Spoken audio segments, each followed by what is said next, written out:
Hey everyone, Thornton here, and yesterday we got a brand new update for the finals, which is great. It does some much needed buffs and nerfs, especially the recon class. Along with that, there's a brand new game mode, but there's also some concern as the player numbers haven't quite bounced back, and so we're going to go over, is this update and what they have planned in the future enough for the game, or is it going to continue to drop? We're going to go over all of that. Without further ado, let's jump into today's topic. So season 1 of the finals has been pretty interesting. There's been some incredible highs and also a little bit, of the lows. It comes with the territory of being a live service game, and it's been shaping its identity, in my opinion, through its continual updates and player feedback, which it's been insanely responsive on. And recently we, as I said, got the 1.6 update, which did give us a ton of improvements, a new event called Steal the Spotlight, and a ton of crucial adjustments aiming to bolster the player experience. However, even with all these things being added into the game, the question still seems to be looming: will this update be enough to revitalize the player base, and what steps does Embark have to take to ensure the game's longevity? Now, like I was saying, the 1.6 update does bring a ton of enhancements.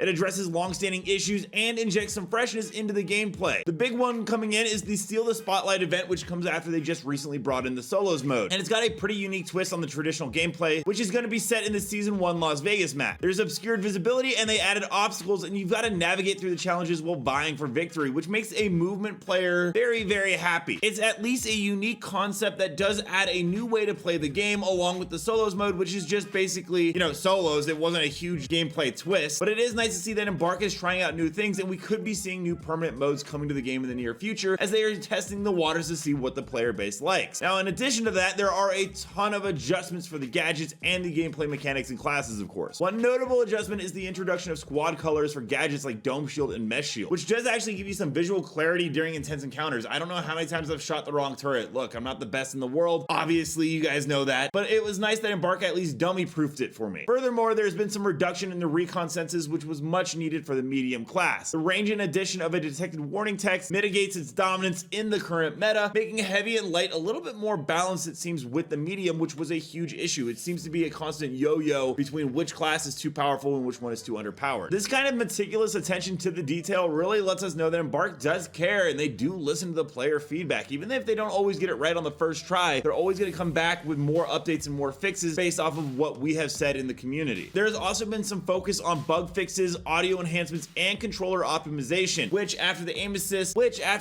debacle is not a bad thing for Embark to tackle. Making sure that this game is as polished and as accessible is going to be the key to this game for having a long lifespan. They also went ahead and did an addition of 10 levels to the career rank reward system, which will help to incentivize players to, play longer. There's more to grind out and there's more to do. And there's better rewards for progression and fostering long-term investment in the game. This is once again crucial for a live service game, and I hope to see Embark continue to add more and more of this into it. That all being said, despite all these efforts, the finals is going to be facing some challenges in retaining and expanding its player base. There has been recent reports of a pretty large decline in the player numbers, and some of that is just, it's not the holiday season anymore. People are playing other games as well, and some people just naturally get burned out on games as they play. There has been an emergence of other titles like Pal World, which is, in my opinion, not a direct competitor to the finals because they aren't the same game at all, but of course players are going to want to go ahead and try out something new, and if you're into both types of games, Pal World may grab your attention for a little while as there's a lot to do in it and a lot to grind out, and it has been breaking player counts. But there's nothing wrong with liking two different games. Me personally, I like to play the finals ranked, and when I'm done, I go on to Pal World and I farm stuff for a while with my friends. Just because something's competing or in the same gaming space doesn't mean that they have to knock each other down. That being said, the finals will have to continue to do updates like it just did to compete with those other emerging titles. Embark seems to be doing a pretty good job with this. Firstly, to continue its success, it's going to maintain that robust communication that they have been doing with common updates and patch fixes, and making sure that they are very transparent and soliciting feedback to address evolving players' needs and concerns. That's just how live services work, baby. Along with that, you're going to need to do some strategic marketing. I know it sounds dumb and we're all like, but we just want to play the game, but marketing is a pretty big thing for video games, and the finals is no different. You'll need to attract new players, especially as those new players see the shiny games like Pal World or a new Apex Legends season dropping. You're going to need to throw in some marketing money and some more trailers to compete with those. And lastly, you're going to need to make sure that you foster a supporting and inclusive community, because that is paramount to any game. Look at any top tier game like Fortnite, Apex Legends, even Warzone. There is a strong community bond behind those games, and the finals has all the potential in the world to keep up with those juggernauts for a very long time. Embark will just need to keep doing what it's doing and also push the boundaries of what they currently know how to do to make sure that the finals has a very long lifespan, which I am truly hopeful for because I truly do enjoy playing this game. Let me know down below, are you you guys still enjoying the finals? What do you think about some of these new updates? If you're not playing the finals anymore, what games have you moved on to? And don't forget to check out this channel right here, which covers tons of finals, Pal World, and pretty much everything you guys need to know. And until next time, everyone, thanks for stopping by. I'll see you in the next video.